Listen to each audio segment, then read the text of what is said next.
Indian രൂപയുടെ മൂല്യം record തകർച്ചയിൽ. ഇന്നത്തെ ആദ്യ വ്യാപാരത്തിൽ യുഎസ് ഡോളറിനെതിരെ രൂപയുടെ മൂല്യം 90 രൂപ 87 പൈസ എന്ന എക്കാലത്തെയും താഴ്ന്ന നിലയിലെത്തി. അതേസമയം രൂപയുടെ മൂല്യം ഇടിയുന്ന സാഹചര്യത്തിലും പ്രതിരോധിക്കാനാകാതെ കേന്ദ്ര സർക്കാർ. ഇന്നത്തെ ആദ്യ വ്യാപാരത്തിൽ യുഎസ് ഡോളറിനെതിരെ രൂപയുടെ മൂല്യം 9 പൈസ ഇടിഞ്ഞ് 90 രൂപ 87 പൈസ എന്ന എക്കാലത്തെയും താഴ്ന്ന നിലയിലെത്തി. അതായത് $1 ലഭിക്കാനായി 90 രൂപ 87 പൈസ നൽകണം.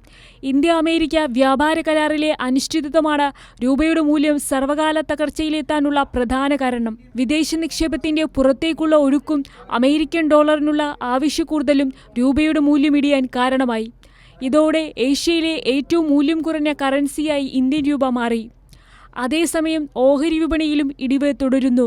എന്നാൽ സ്വർണ്ണവില 1120 രൂപ കുറഞ്ഞ് പവന് 98,160 രൂപയായി. Business desk, Kairali news.